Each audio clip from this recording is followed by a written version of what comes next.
We'll see. Hello, everyone. My name is JD Calderon, and this is Of Mice and Wolves. Ow! This is the Comic Book Workshop show where we help other creators to maneuver the issues that they may be having in the comic book industry, anywhere from production to Kickstarter to building an audience, all that fun jazz. We will try and workshop with them. And without further ado, why don't we bring on our guests? That's your job, JD. What's up, Fred? Hey guys, how we doing today? Good. How are you? Please introduce yourself. I'm doing great. My name is Fred Schwartz. I'm the writer-creator of Fisticuffs, and we have Fisticuffs is the story about a functional drunk whose comfortable life derails when a one-night stand has deadly consequences. It's a grim, gritty story with a dark, absurdist humor and a bit of a personal slant. So I'm here today to learn from these guys on how to best serve us as we head into our book 4 campaign. All right, cool. What's up, Grant? Please introduce yourself.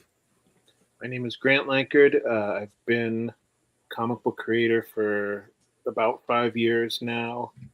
I am the creator of Beowulf, Memoirs of the Morbid, and League of Cryptids.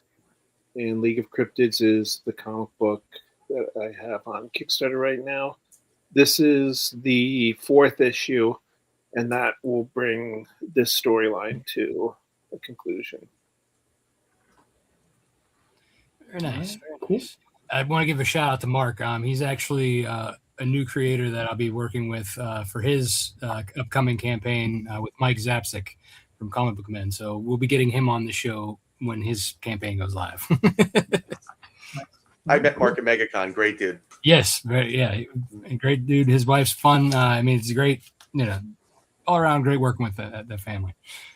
Yeah. All right. So let's get into it. So usually, gentlemen, this is how it works. We usually have 3 guests, but tonight we have you 2, and that's all right because that means more time for you. And so we usually go clockwise, starting with so we'll start with Fred and then we'll go to Grant. Basically how it works is we will say, you will tell us what your issue is, and then we'll go around, each of us will ask what the clarification questions are. So the question phase goes first, so to kind of make sure that we figure out what you've already tried, what you've been doing, so that we're not, when we get to the answer section, that we're not giving you stuff that you've already done, because we don't want to waste anybody's time. We want to be helpful and all that fun stuff. So, Fred, what is your issue, sir?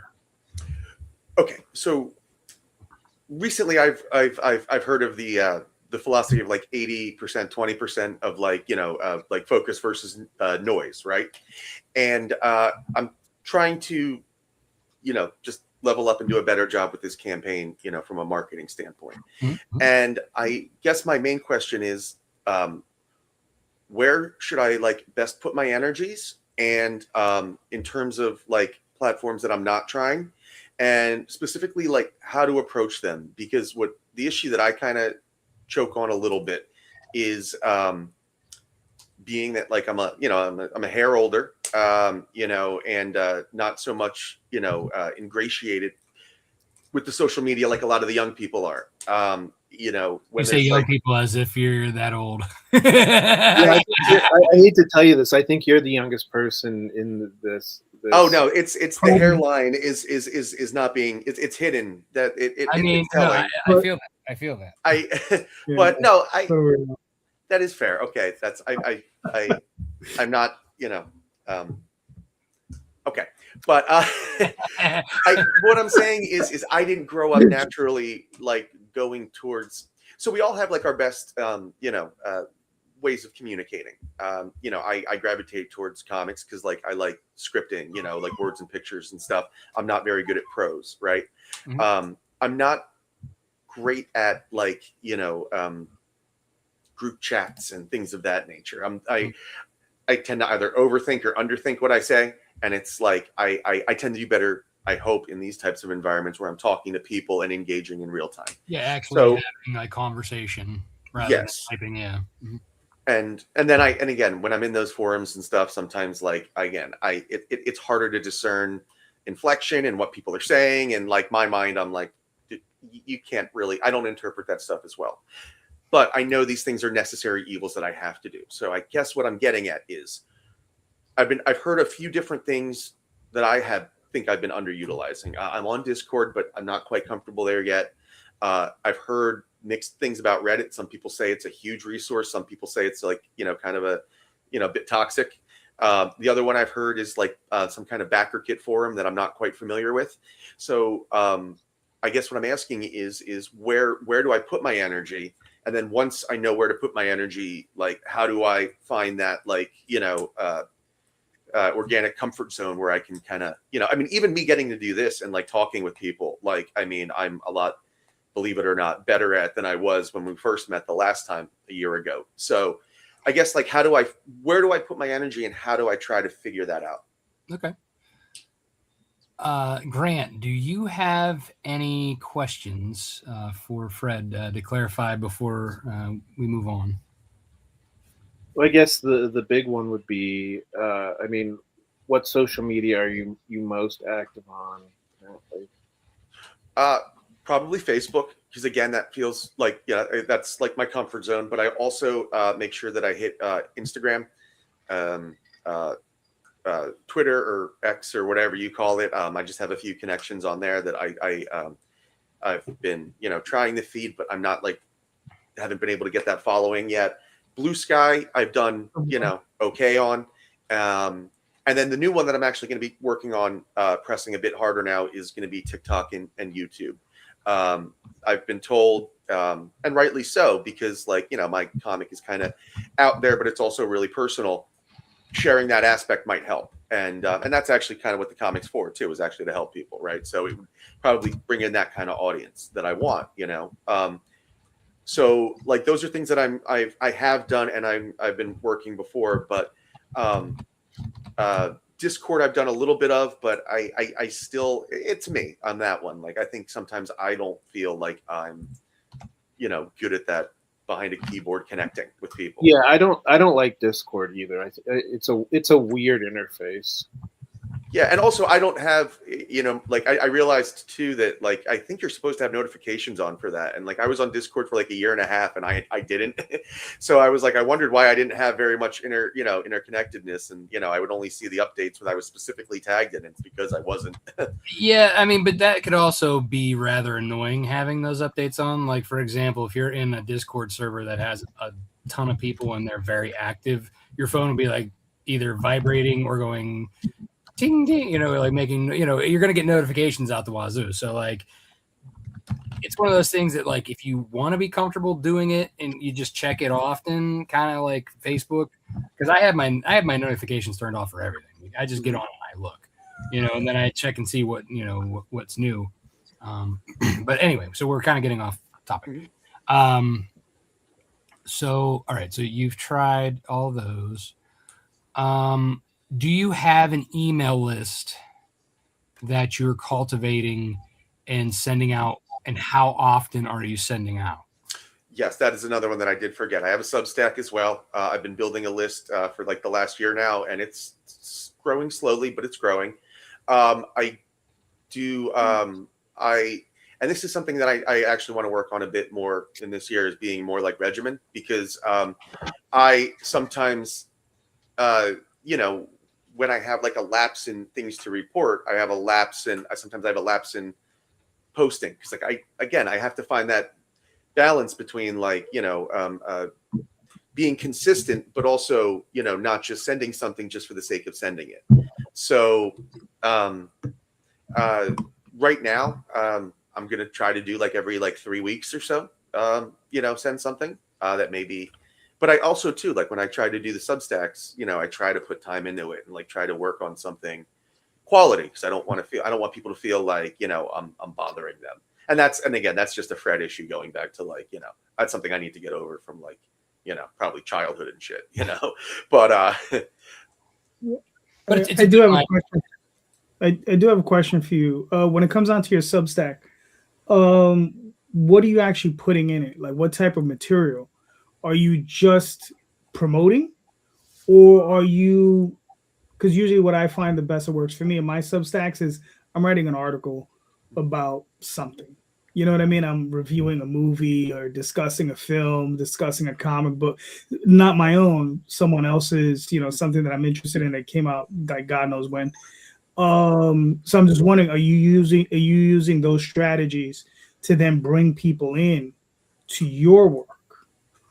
Yes, I am. And but the thing is, I think I am still figuring out what tracks best, right? Like my most successful and again, I'm beginning to learn that like conventional wisdom sometimes works, even if it's like a little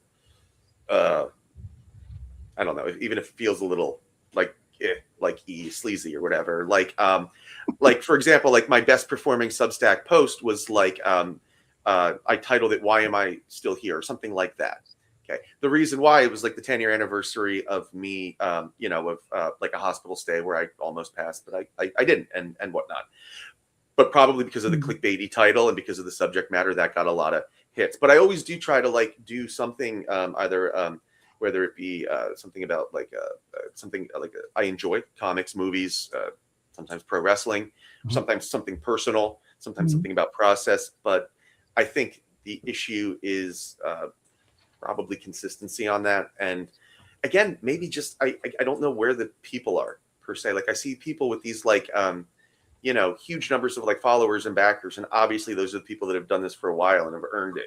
Like you guys, but sometimes it's just, the comic book community, it's like, it's weird, you hear it's both like small and large and stuff. And it's like weird. Like sometimes you go to an event and you like, like we did this week or a couple weeks ago. And it's like, man, that's like a good chunk of people. And like, you don't know how big or small things are. And it's like, sometimes I think like it is really insular and like I'm hitting everything. And then it's like, you see numbers like that and you're like, man, I don't think I've, like a fraction of people probably know about me, and less than them have even read it yet. So it's like, it's kind of humbling and confusing because it's like, I don't know how many people there are and where they are. And I keep hearing things like Reddit and all these places. And it's like, I don't know. Is that like, do you guys go there, or is there like better options?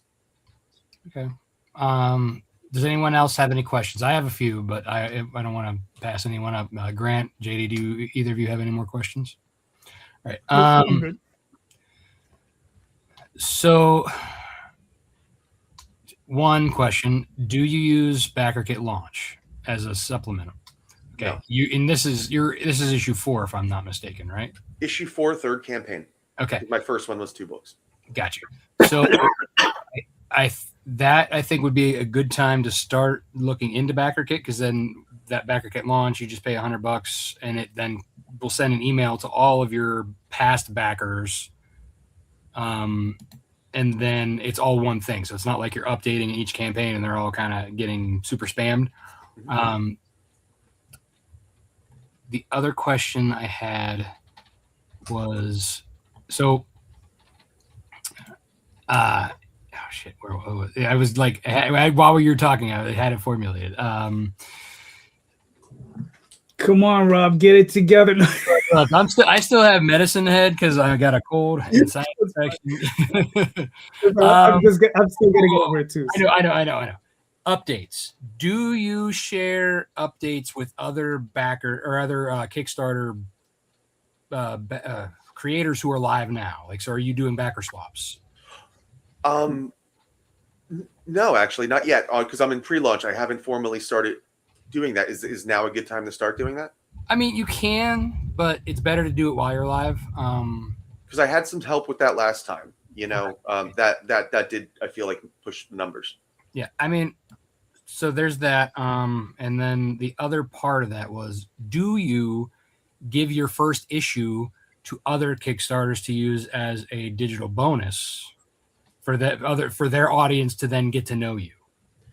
I've done it a few times, but not probably not as much as I should have. Yeah, that's a needle mover.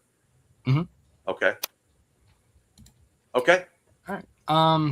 If nobody else has any other questions, I think we can roll into the suggestions then. Sure. Yeah. Grant, go ahead. What do you have that you think will help him?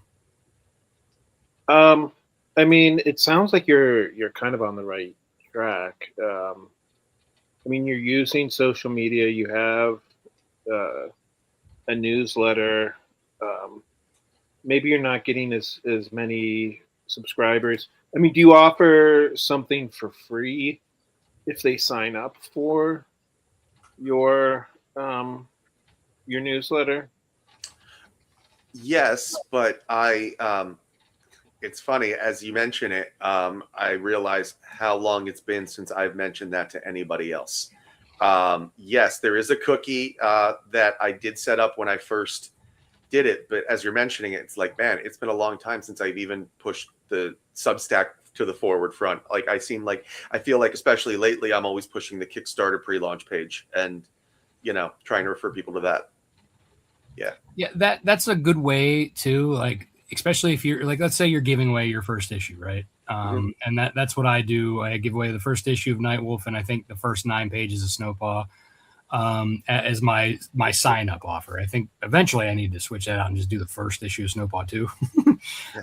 But that's a good way.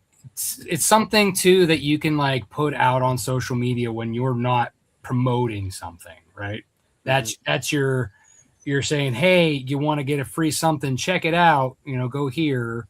And, as long as you have a good landing page with some good cool quotes and stuff on it, I could send you a link to mine and kind of give an idea, like, how to set it up if it's not like that already. But that's something that you should be doing in between campaigns before you go to pre-launch, right? That's something too that you could even have like on your, a nice trick. If you go to my, Lone Wolf Comics page, you'll see at the top it has like a, hey, get the sign up and get a free digital copy of it or whatever. So that I mean, if you're doing it for like a issue 1 and 2, yeah, I could see what Joey's saying, but like once you get to like 3 and 4 and it's bundled in there, it's really not. I mean, people, if they like it, they're going to support you anyway. If you give your free first one away and they don't like it, they're not going to back you, right? So that's kind of it's one of those things. It's like a give and take. Anyway, so I find that it works more often than not. Quite honestly, I've grown my email list by giving away my first issue of Nightwolf since 2019. Same thing, you know what I'm saying? So I don't think it hurts. But doing that, like I said, helps if you have like a good landing page. Also, you got great ratings on this book. That social aspect helps, and it'll get people to sign up for your list to help build that. But what I was saying about on my page, like if you go there, you can click it and it'll open up and it'll say, click here to get a free digital copy. You know what I mean? So like that's some things you can do in the description of like your banner at the top of your page.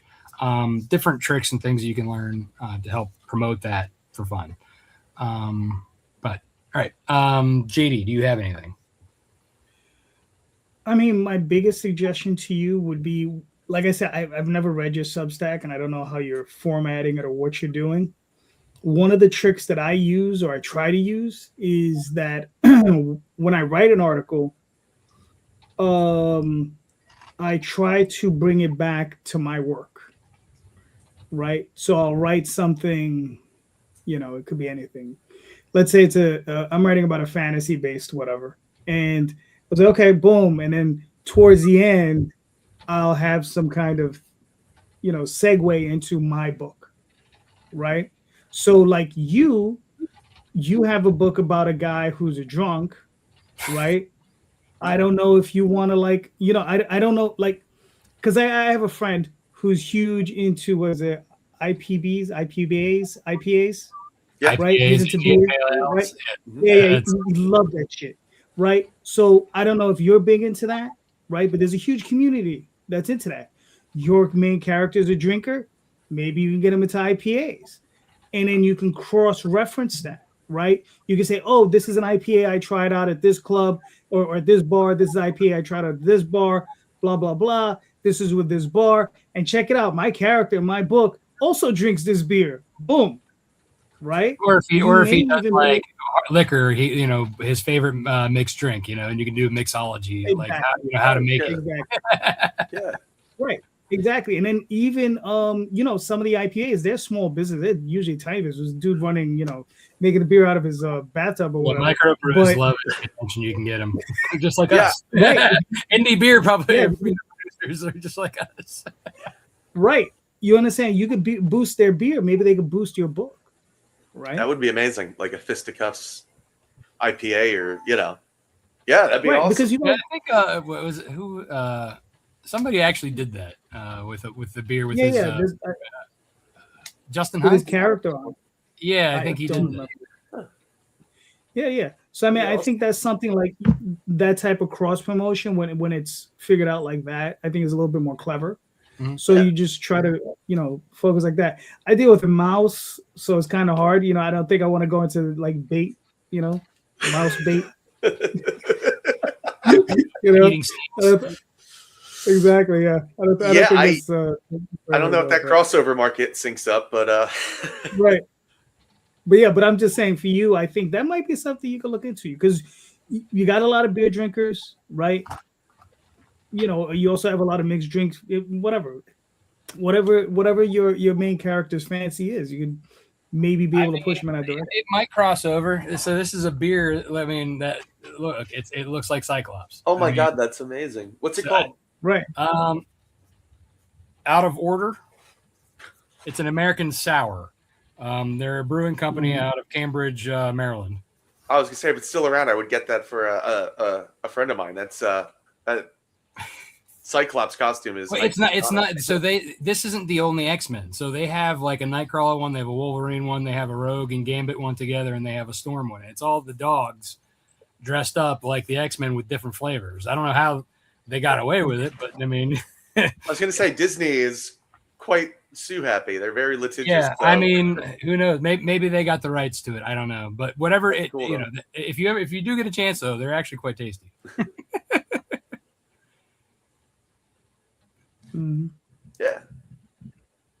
Yeah, and I do try to give it out. Actually, as we're talking about, this, that I just remembered another resource that I have, and that's that I have book one for free on Global Comics. So like I should be promoting that more and getting people into it and hooking them that way. Yeah, I mean, us comic creators drink too. I mean, I do. Not all the time. I mean, I'm not a drunkard, mind you, but I do enjoy a good IPA or a good craft brew. I mean, I'm not, I had my time with Budweiser, Eric beers, but I moved on and I enjoy the more craft beers because it tastes better. I mean, and it would actually probably be helpful for me. Like I'm sober, but if you guys want to get smashed on it and stuff, maybe you when you have a problem, you reach to my book for support. So that might help out. Well, comics is something that we get into, because we either recognize something within ourselves or aspire to be better. So you see something, relative in there, somebody might be like, oh shit, that reminds me of me. Maybe I should get help. Oh yeah. Well, it cuts the other way too, man. Like I was, spent many a nights at bars thinking I was like Logan or something, feeling that lonely gruff, those mother effort, sitting there. Yeah. We've all done that. We've all been there. I mean, I actually think in my drunk mind, I did Wolverine one guy in the face one time. Next time I use these. Well, I mean, he fell down and looked like a cockroach. He was like, oh, yeah, the fun times of being in my early 20s. Rob, don't incriminate yourself online. I mean, hey, look, I'm past the statute of limitations by many years. Okay, good. All right, yeah. So anyway, we kind of went way off topic there. Does anybody else have any thoughts for Fred before I jump in and give him some more? My only thought is, I mean, I think you're probably overthinking this. It sounds like you're doing from what you said, it sounds like you're doing a pretty good job. I think maybe you just need a little bit more patience. Maybe you're not. It sounds like you're making progress, even if you're not making progress as quickly as you would like to be. Thank you. And I do need to hear that sometimes, because sometimes I can be hard on myself and whatnot. It's just, you know how it is. It's like sometimes, you know, these things are a numbers game, and you see, you know, I don't know. It can be psychologically humbling at times. Right. But you have to kind of like also keep you're going to be your own worst enemy, right? We all are. Like, at least I know I am. I mean, but it's just, you got to just kind of help keep that right mindset, and you know, just keep pushing forward. Like, you know, you're obviously making forward momentum, so you're doing something right. It's just a matter of, you know, where you're focusing on trying different things, right? But you said like getting into Reddit. JD, you've tried Reddit before, right? Or is that, or what was that? Something else? For a short period. You know, it's like everything else. All right. I don't have time for that. Right. But I all have limited time. That's what I'm asking is like, especially with Reddit, because like I've heard like some people are like, oh, it's such a great thing. It'll, you know, add like, you know, so many. And then other people just tell me, like, all due respect, but you know, some people tell me it's kind of a cesspool and, you know, just negativity, and it could both be true. I don't know, but that's what I'm trying to learn. It doesn't hurt for you to just, I mean, you can just go on Reddit and say, hey, I launched this comic book. And I mean, that takes what, 3-4 minutes. It probably won't increase your sales a lot, but I mean, it doesn't hurt. Yeah, I mean, the more links back to, you know, your campaign or to your website or to whatever you have going on doesn't hurt. I mean, you know, that's like, as JD said, multiple streams, you know, coming in. I think what might behoove you more is that, like you said, you're good at talking, like in these situations, right? The keyboard is not necessarily your best friend, right? So TikTok might be a good way for you to do some shorts, and you can reuse those for reels on Instagram, on Facebook. You know, like that's something, if you're comfortable talking in front of a camera, you know, and talking about how excited you are, it's kind of like the idea of being at a Comic-Con, being at your table and talking to people, right? Just treat your shorts like that, and you know, show clips of your book or whatever, or just, you know, even if you're just holding up your phone and talking, and then you pull it and show it to, you know, pull up your book and do a quick over on it, you know. You know, they don't have to be like super deluxe video editing, you know, that's not what TikTok really is anymore. People don't care about, you know, they think that if it's really super done up, that it's probably fake, you know. They like the real, you know what I mean? So that's something that might help you, but that, again, it's going to be another thing that you're building, and it's going to take time, unless you're you're dancing to some TikTok fad, you know, and building up your following that way, but that's probably not going to help you. No, nobody wants to see me twerk. But I mean, like, you know, and what might help you too to kind of get through that whole mindset is like being, you know, because you are part of this community with us, right? You know, and surrounding yourself with us, and just and even like, you know, just a quick, you know, like you did, comment on somebody's post like that. That's something that you can help game, like the Facebook algorithm is, if the more you're commenting and liking some and sharing other people, the more that you'll get their attention, and they'll do the same for you. And then you kind of become top of their algorithm, their feed, you know what I mean? Like, so, and you don't have to be like super in depth with like a lot of stuff. So like the overthinking it thing, you know, as long as you're always like super grateful and super chill, like people are like, you know, like you said, it's hard to gauge like, you know, feelings through text, but like, as long as you're, you know, not being a dick, you know, you'll be fine. You know what I mean? So I think the more you interact in the community and around comic people, and then like JD said, you know, at the end of the conversation or whatever, just kind of slide that in, you know, what you got going on. If it actually comes up, you know what I mean? Yeah. Thank you. You know, and Joey's right. You know, Joey's right. You have to listen to people, and that's how you generally gain fans. I mean, you know. So I'm sorry, Fred, I cut you off. No, I was just going to say thank you. I mean, that's you know, it's a lot of great information. I appreciate that. And that is something that I started and will continue to try, the TikTok thing. So thank you. And consistency is definitely going to be your friend. So I know you said you had trouble with the consistency. Mhm. It's like a muscle going to the gym. You know what I mean? You got to work that muscle, and you got to keep working that muscle, because if you let it slip, then you let it slip. Mhm. It's hard to get back into it. So you don't want to be that guy who's like, "Hey, I need your truck to move my, to a new apartment." Mhm. You want to be that guy who's like JD said, when you're in your Substack, tell them your feels. Like that one that you said about, why are you still here? That's actually really good. Like, it's an origin story. It's something that makes you feel human. You're selling yourself as much as, and people cared, obviously. Yeah. And one of my best emails was talking about my attention deficit and dyslexia, and how, like, my mom helped me to overcome it with comics. So, like, my origin story was one of my biggest, most read emails. Like, that's a stuff people want to know you're human, and they, if you have flaws, look, and that's what made a lot of the early Marvel stuff great, is that Stan Lee and whoever his co-creators were they didn't feel like they were unbeatable. They had their human flaws as well, right? Spider-Man had his flaws, Hulk had his flaws, the Fantastic Four all had their weird quirks. You know what I mean? Like, they weren't like Superman is now and Wolverine is now, where, like, you can't kill them, Mhm. right? Back in the day when Wolverine was made, it took him forever to heal from a bullet wound. So, but now he's all like, plop, plop. Oh, look, I blew up and now I'm back together. You know what I mean? Yeah. So, like, the interesting stuff is the human piece, the human element, and people want to know who you are. So I'd say lean into that a little bit more. Why is this story so important to you?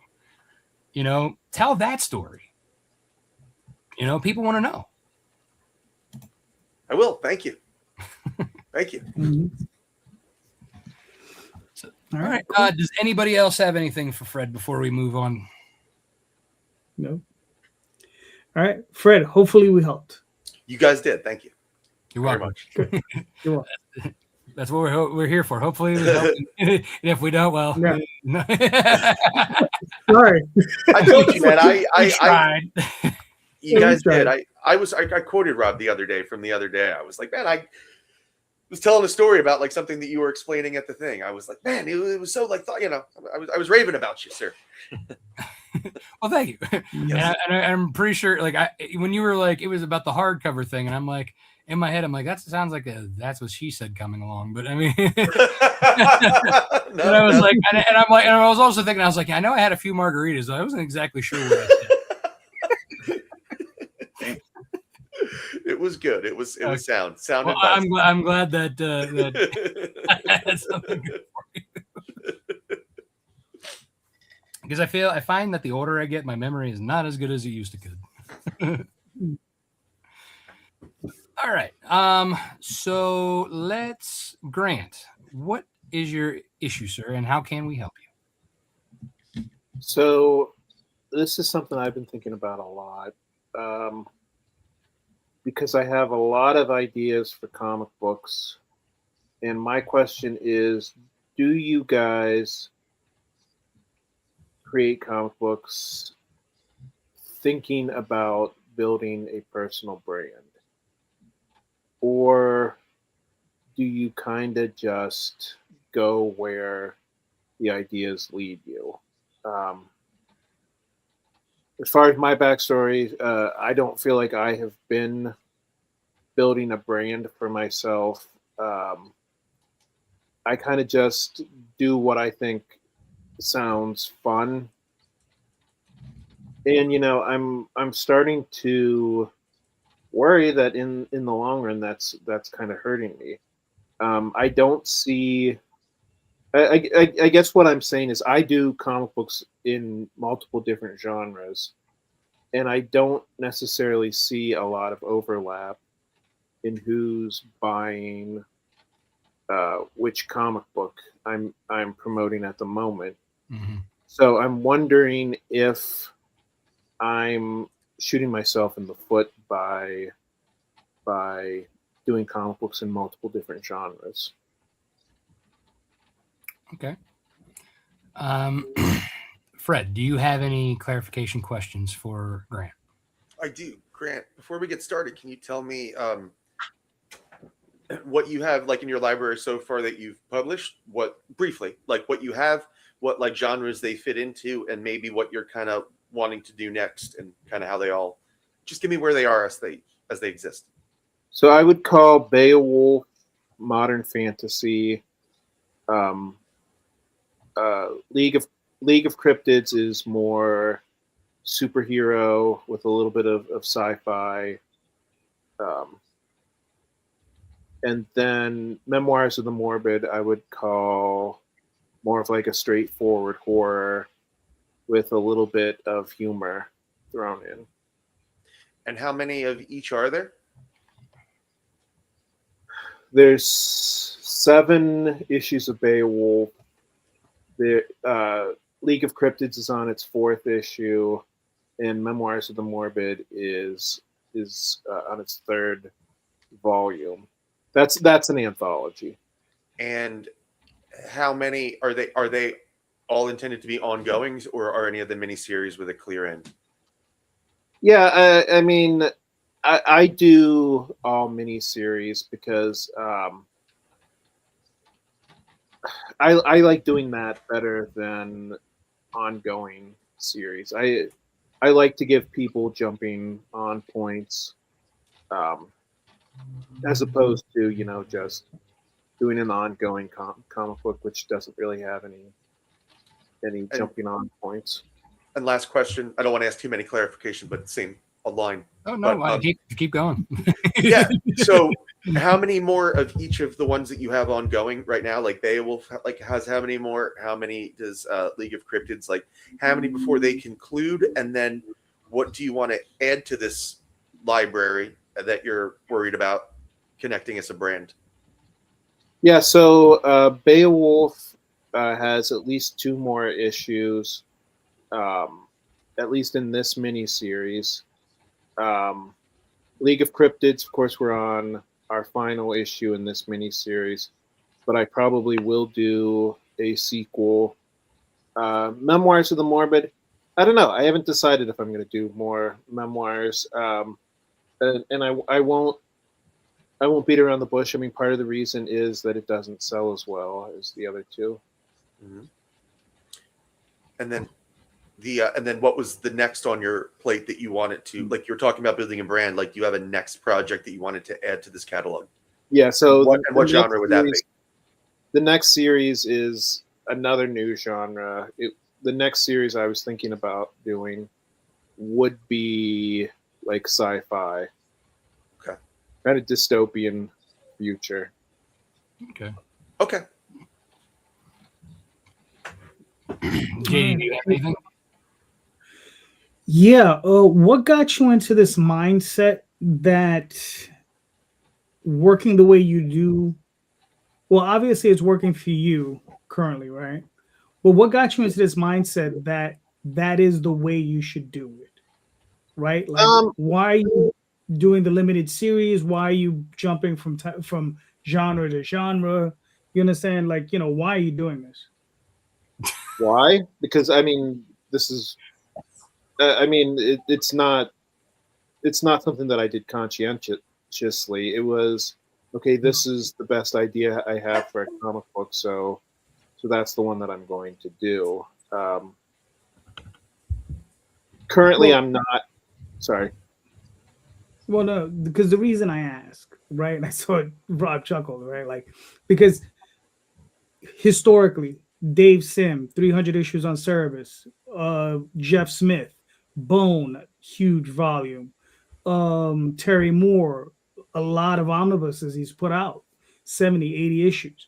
You understand? These are not people who are small potatoes. These are big names in the indie market. And, there's not a big history of these bigger creators doing smaller projects, right? They do bigger projects. I mean, right? So I would say that the creator that I'm trying to emulate is Mike Mignola, who definitely works like that. On the flip side, a creator who I think, how do I word this? A creator who has kind of ran himself into irrelevance would be Eric Larson. By one of the co-founders of Image, does a comic book that less than 2,000 people read per month. And I'm going to be honest with you, when I'm at a comic book store, on the rare occasions when I see Savage Dragon on the shelves, I flip through it and I'm like, I don't recognize any of these characters. Who the fuck cares? Why would anybody buy this? And that's saying, I'm saying that as somebody who at one time Savage Dragon was his favorite comic book. So for me, I feel like where Eric Larson screwed up was he was going for that record of having the most continuous issue.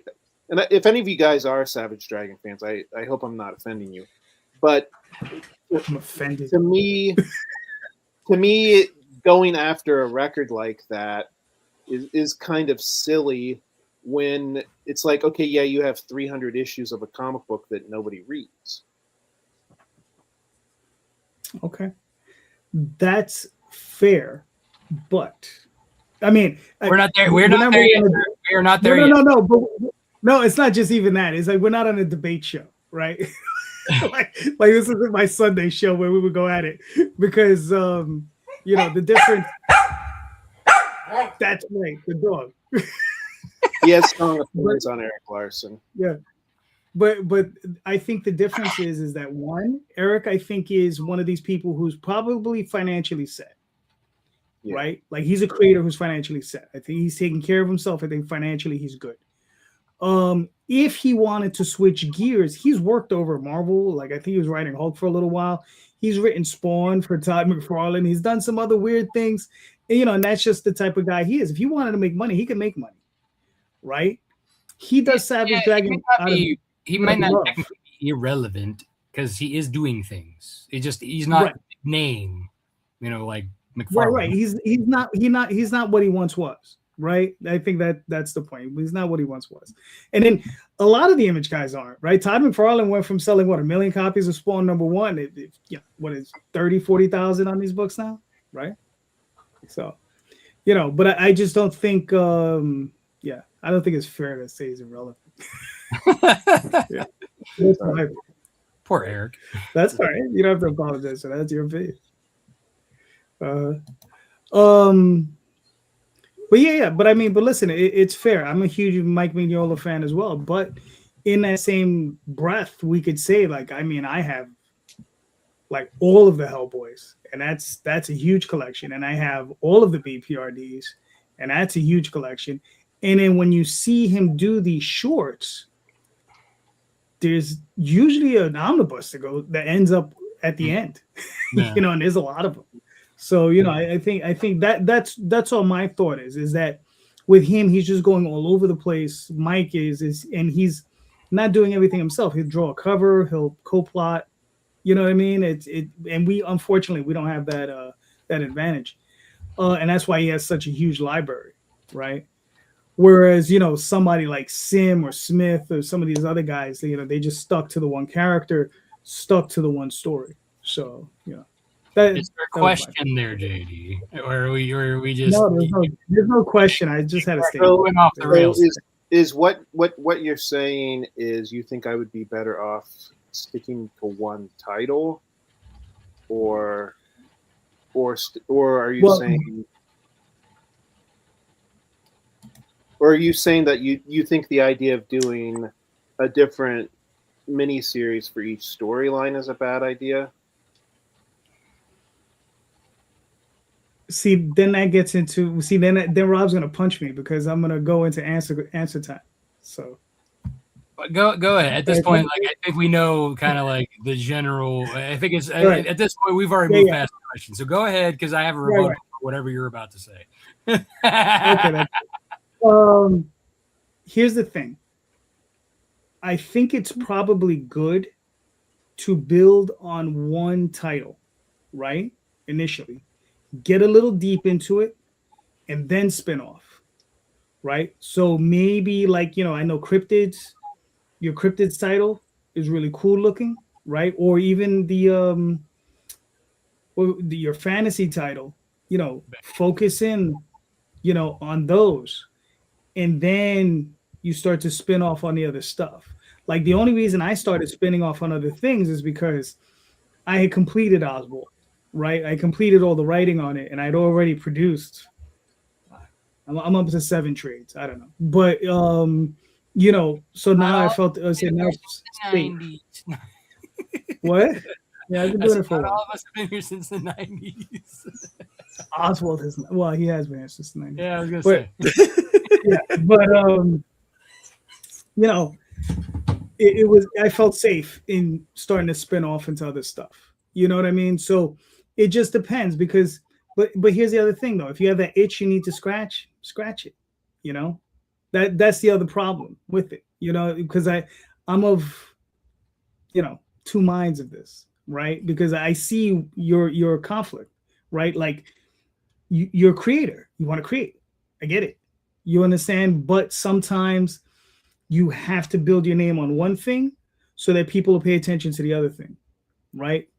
But it's a difficult road. And to answer the other part is, those 3 things that I do, like Magi's Grace, Tall Tales, Oswald, and Dreamweavers, like there's a small buy section of where everybody comes together to buy those. Like I have maybe like 20 people who buy all 4 of them.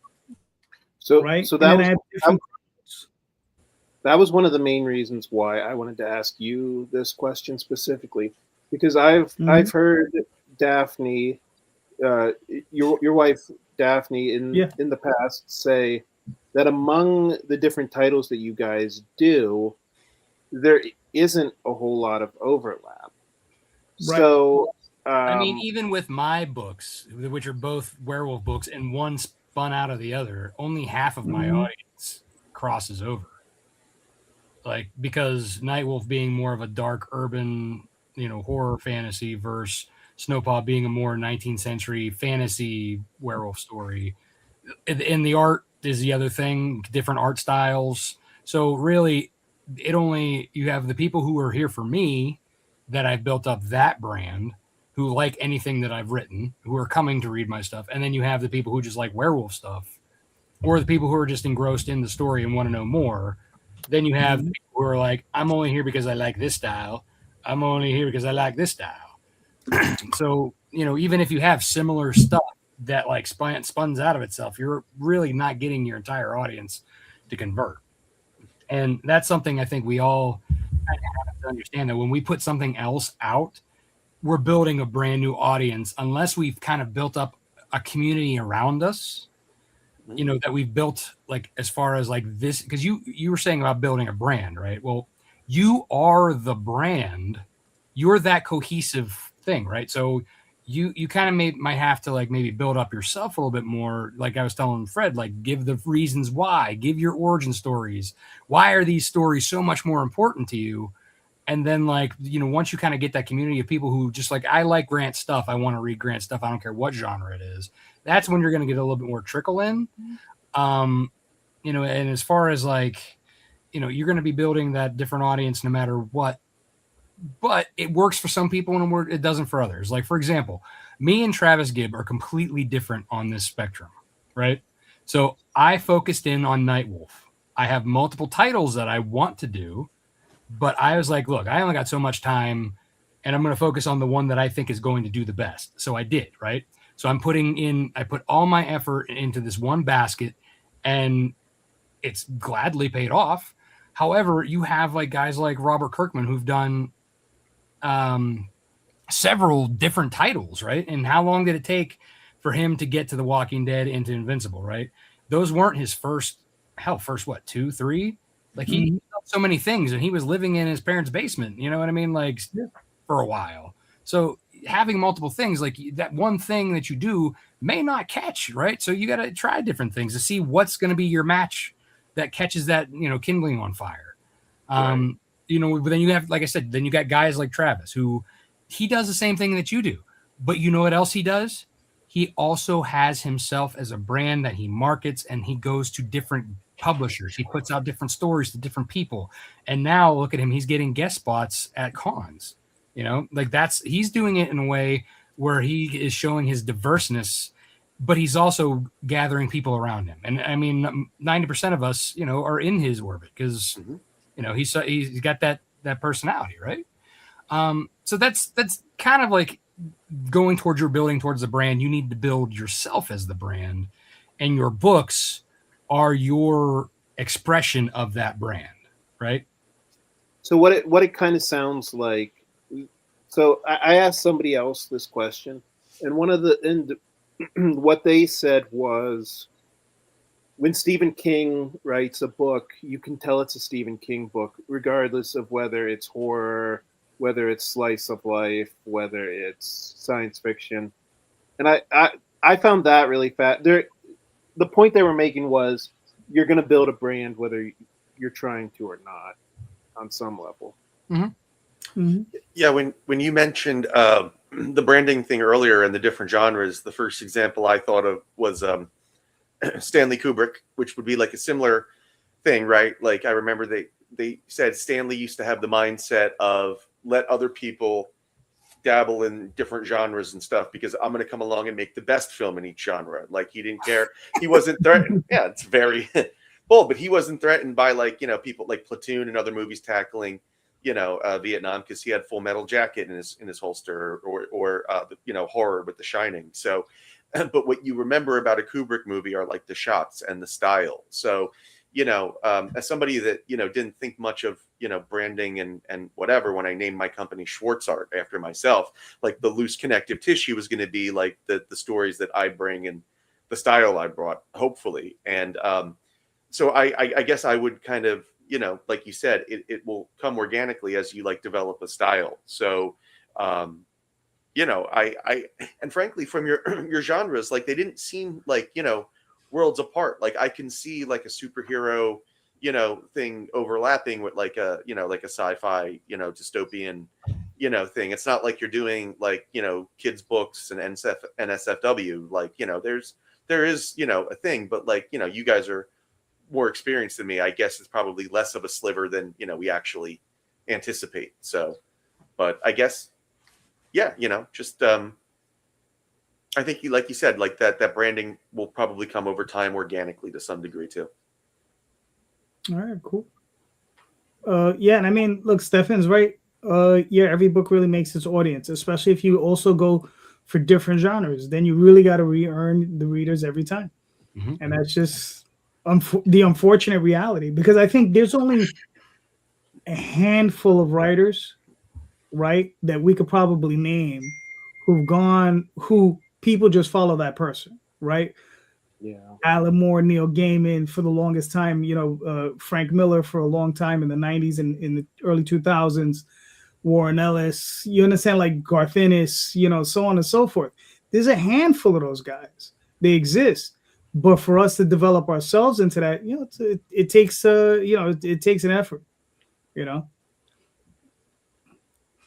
I mean, any overnight success isn't an overnight success in reality. It's just people overnight see that one thing that finally caught fire. Quick. Yep. Mm-hmm. So yeah, I mean, I don't blame you for trying different things. I think what it comes down to is when you're branding, you need to like gather the people around yourself, right? Mm-hmm. When you go to cons, you're talking about your stuff, right? You're excited, and people see that, and they, then they're like, oh yeah, I want to check this out. You know what I mean? Like, it's that same kind of energy that you got to bring all the time. And unfortunately, we have to be on all the time, especially when we're on screen, right? Or when we're at a con, like, because if you're like down and just nobody wants to talk to that guy, right? You're sitting, you're dead tired at a con, but you got to drink that energy drink. You got to get up, and you know what I mean? Mm-hmm. But you got to be that, because you're trying to build a community around your stuff for people who want to read your stuff. And I can't reiterate that enough. Like, you are the brand. You are your brand. Hell, I mean, this may be my brand, but I'm still me. You know what I mean? Like, people know me, not so much that. You know what I mean? So like I'm constantly saying I am Lone Wolf Comics. You know what I mean? Like that's how I have to play that. You know, it's just something you have to do, right? I mean, JD, like he's got so many different publishing titles under his belt now with all these different titles that he's got going on, but he's still JD, you know, Calderon. You know, it's not Jose. he doesn't put that on his books. That's what his wife calls him. Nobody knows who Jose is except for his wife. I gave up on Jose a long time ago. Well, I mean, I didn't give up on Jose, but you know, I gave up on that. On just calling myself that. I just think it's easier for people to just say JD. So yeah, I mean, that's again, just build. You know, you gotta think of it as you're gonna try and cultivate these people, you know, who like you, who want to read you, and then you know, that's your start of your new audience, right? You have the people who kind of orbit around you, and then they'll be getting new readers kind of from the different genres. But Fred did have a good point though. They kind of do cross the same. Like I mean, cryptids and like Beowulf kind of like have a similar, even though it's not like the theme is not necessarily the same, but like there's kind of like a little bit of crossover there in the dystopian thing. I mean, it depends on, you know, how you lay it out. But again, like I said, having multiple things isn't terrible if you have the time to do it. You know, that's the thing. Like if you have the time to do it, great. You know, not all of us have that time, so we kind of laser focus on the one thing that we can. Yeah. Yeah. You're muted. Oh, Grant, you're muted. Sorry. Yeah, I mean, I haven't given up on Beowulf. But I mean, yeah, I don't know that I wanted to do just one comic book, you know, for the rest of my life or anything like that. That's fair. Mm-hmm. Which one out of the three titles? So you said that the horror one's not your big one, but out of the two, Beowulf and the cryptid ones, what which two or which one does better? Just out of curiosity. Well, lately, League of Cryptids is outselling Beowulf. So That's kind of where my assumption would be, because cryptids are big, especially in a cult following. I mean, if I were you, I would lean heavier on that for now, and then maybe tie in with, I don't know if the two could be a crossover, but you could also have like the characters crossing over that would help draw some interest, because that crossovers are big for everybody. They love it. You know what I mean? I have my other titles in issue 2 of Nightwolf that I kind of like sprinkled in. People are always like, oh, when are these coming out? You know? So, and I'm like, yeah, I don't know. But like, I would say too, like as JD was saying, you could spin off one of those characters into their own kind of mini series, right? Or all of them could have their own mini series. I mean, look what they did with the X-Men. I mean, each one of them had their own mini series at one point. Mm-hmm. You know, so you're not kind of pigeon-toeing yourself into one thing. You could, you know, spread it, but still kind of your audience is still like, oh, I know this character, so I'm going to jump in here. And who knows? Like I said, the matchstick might take off, and then the whole thing goes. So, just a thought. Yeah, and I also agree with what Rob said. Is like, you know, doing a crossover, I think might be able to help. Do that. You know, your Beowulf character meeting the cryptids, helping them out. You know what I mean? Might be actually. Yeah, that's definitely somewhere down the line. Mm-hmm. I mean, you know, like I said, you know, I got Nightwolf picked up by SourcePoint, and again, I left those pages in the book. So like, I have my characters that are in other titles already introduced into, you know, that's going to be in the actual direct market. So I mean, that's cool. It's things you can do too that like also gets that awareness outside of like, you know, if you want to do something, you introduce it to a whole like that audience that you've already built over here. They're like, oh, well, what's this guy? I'm going to go over here and read this one now, so I can find more about this guy. Cool. I mean, Grant, I don't know if we helped them. Oh, go ahead, Fred. I'm sorry. I was just going to say, if you could get a pull quote from Eric Larson, I heard that really moves the needle. Yeah, I sorry if it made it sound like I hate Eric Larson. I actually like Eric Larson. It's I think he's made some maybe poor career decisions. But as you pointed out, he doesn't really, as being a founding member of Image, he doesn't really need to make great career decisions. I think at this point he's just having fun with whatever he's doing. He's doing what we all want to do, right? Exactly. He's making comics and making a living out of it. Yeah. So I mean, whether he's relevant or not, he's doing exactly what we all want to do. Pretty much. I'd kill to be that irrelevant.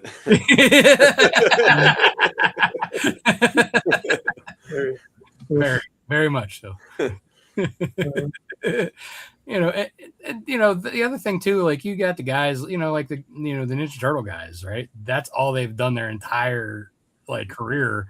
And even after selling it to like Nickelodeon, they're still making it. Like they got, had to pay for their own rights to their own book.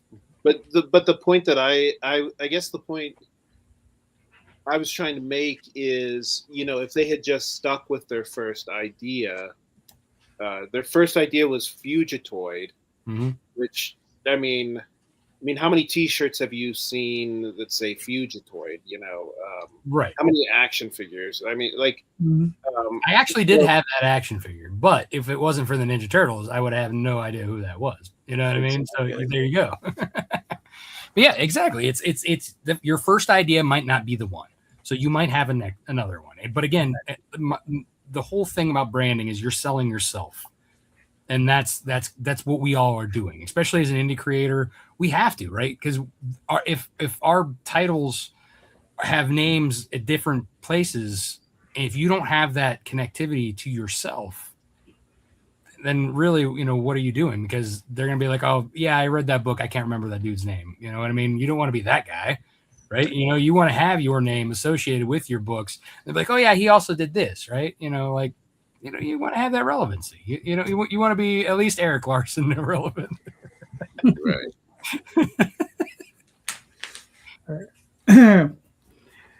All right. I mean, does anybody else have anything else, or are we good? Oh, I'm good. I got a lot. All right. Grant, I don't know if we helped or not. I hope we did. Sorry for the ribbing, but just yeah.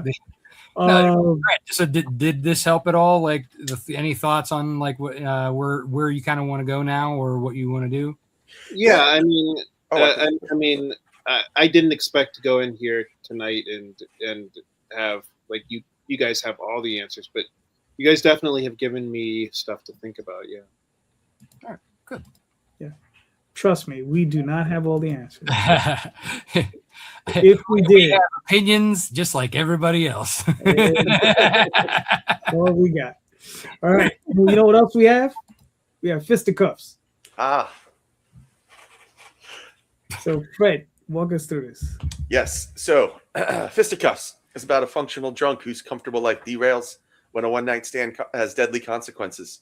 It's about a deeply flawed protagonist. He believes himself to be Alex DeLarge or Slim Shady, but he does not realize he's probably closer in character to George Costanza. And once this ability invades his body, the rest of his life becomes complicated in even darker, harsher ways. In this particular issue, book 4, and by the way, 1 through 3 will be available with catch-up tiers, especially during the first 72 hours. But in book 4, he is going to confront the most deadly enemy he faces, a giant blooming onion monster. So, like I said, Fisticuffs is it's been compared to Preacher, The Boys, and like the works of Frank Miller. It's a blend of absurdist humor, over-the-top action, and like I said, deeply personal drama that through all the craziness, hopefully we'll get through to some people and while entertaining them. So we're launching in the beginning of May, and we're trying to get to at least 100 followers. So any support and any shares would really help us out. We'd really appreciate it. Very nice. All right, very nice, very nice. And did you say when you were planning on launching? Beginning of May. Right now I'm targeting Cinco de Mayo. I feel like that would be very festive since I used to work at a Chili's and I ate a fair amount of blooming onions there. But we'll see. All right, cool. Sounds good. Looking forward to it. Thank you. All right. And then we have. All right. So Grant, what are we looking at? League of Cryptids. Yeah, League of Cryptids is like the Avengers or the Justice League, but with cryptids instead of superheroes. The idea is that what we think of as being cryptids are actually aliens from other planets who were sent here by a federation of planets to come to Earth to help us develop and protect us from outside sources. In this particular storyline, they're going up against the Loveland Frogmen, but it turns out that that they're actually like the Loveland Frogmen are kind of a smokescreen for another villain, which you'll have to read to find out about that. Dun dun dun. Now, this is what is this? What issue is this? This is issue 4, and this is the last issue of this mini series. But I'm already planning a sequel. Okay, cool. Very nice. Very nice. All right, cool. Well, you got another 19 days to go. You got a few more books you need to get in there. So everybody, if you're listening to this, go check this book out. It's really nice. Help Grant out. It's a really good looking book. A lot of fun. Hey Grant, if you do get into doing more of it with your next story arc, and you happen to be coinciding launch dates with Wes Hartman doing his Savage Sasquatch, that would be a great time to do like a crossover promotion, like like one of the how I do with like the mini print. That might help seed into that cryptid audience, because he has that book is pretty good, and he's actually going to be starting to do it again fairly quickly. We had him on our last show 2 weeks ago. So it's called the Savage Sasquatch. Yeah. Yeah. Yeah. So it's basically Bigfoot in space. Yes. Cool. Yeah, I didn't really realize when I started working on this comic book that cryptid comic books was going to become like this big trend. But so many people have cryptid comic books right now. Mm-hmm. No, like I said, cryptids have it's a cult following, man. Especially like the really obscure ones that are like localized. Specifically, like you have the Jersey Devil, and other such things. Like people love seeing their like local cryptid in things, Yeah. All right, cool. So you got another 19 days. Go check it out, man. It's an awesome book. Got 113 backers. Very nice. All righty. Now, what do we got here? Okay, so we have Snowpaw. Oh, ain't that pretty? Yeah, so this is Snowpaw. This is the volume 1. This is the collected edition of the series. It collects the first 4 issues, and also will have additional story pages and pinup art, as well as the collected covers. So yeah, we are going live on April 15th, and this will be it's I'm looking forward to it. I'm going to do, that's the soft cover by Mog Park. We are also going to be doing a faux leather with a gold gilded on it. And that is designed by myself. So I can call myself a cover artist now. But yeah, no, it's going to be great. And for those of you who don't know who Snowpaw is, in Nightwolf, she is his mentor, but in her own series, she is an 18-year-old who grew up in the Scottish Highlands on a family farm that is going under, and she is betrothed to a rich man's son in order to save the farm against her will. Though she kind of sees a little bit of the high life, might be a little bit something that she might like.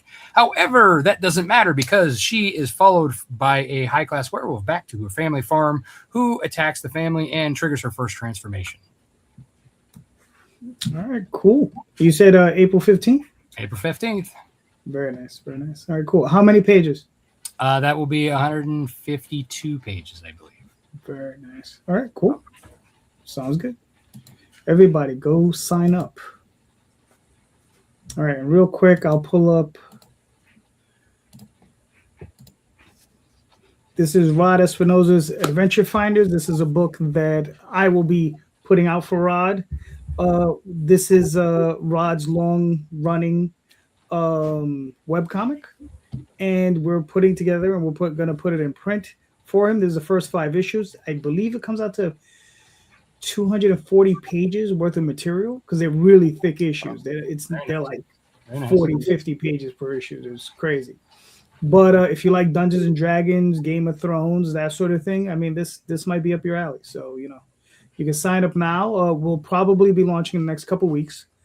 I'm going to have a conversation with Rod, and and this will be going live soon. So sign up when you get a chance. Thank you.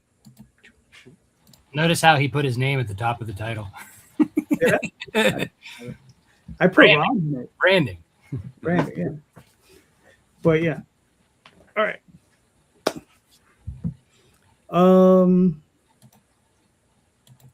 So we got a Fugitoid action figure. I think that was referring to yours, Grant.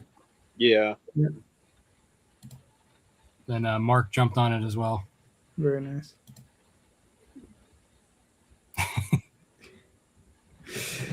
There you go. All right. Gentlemen, I think we'll call this one early since we only have 2 people.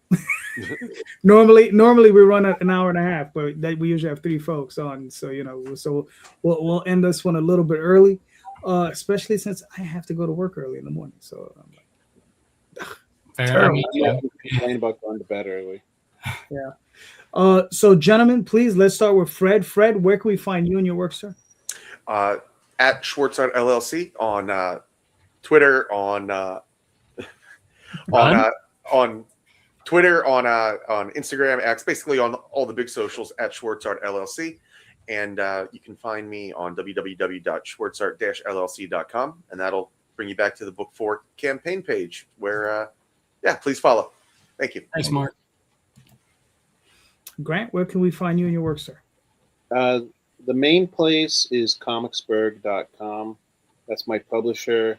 If you go there, you can sign up for my newsletter. There's a little thing at the top that says free comic book. If you click on that, you'll not only get a couple PDFs of free comic books, you will sign up for my newsletter so you know what's going on with me. You can also find me on social media. My name is Grant Lankard. It's a very distinct name. So if you search for it in any of the major social medias, except for Twitter or X, because I hate Twitter. But the rest of the social medias you can find me on. All right, cool. Rob, where can we find you and your work, sir? Oh, yeah. As always, you can find me at Lone Wolf Comics on pretty much every single social network that's out there, but I might not be as active on them. I am usually only active on Facebook, X, Instagram, and then also at Rob Multari on the same 3, and lonewolfcomics.com. That is my website where you can go and check out my titles and wonder why some of them haven't been produced yet, and as well as go and get some back issues of Nightwolf and Snowpaw that are on my online shop. All right, cool. You can find me on Facebook, Instagram, Twitter, DeviantArt, but mostly I'm active on Facebook, similar to Rob, and on YouTube Sunday nights with JD Rosario, Tom Hutchison, and various other guests. Sometimes with Rob when he wants to make a guest appearance. Sometimes probably in about a month I'll be on. There you go. Listen, man, you're always welcome. I know. Well, I am launching on the 15th, so you know. Yeah, I know. I think Grant is on. Grant, you're on this weekend. You're muted. You're muted again.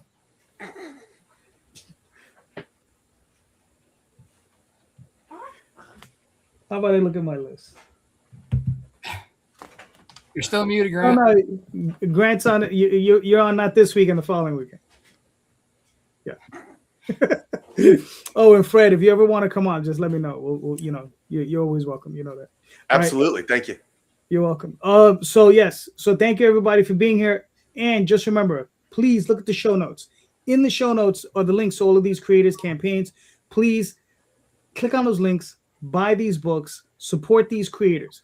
All of them are impassioned. All of them are doing great work. So please go check out their work, pick up and support your local indie artists. You know, these guys right here, all these guys. And just remember, read more indie comics, especially ours. Have a good night, everyone. Thank you.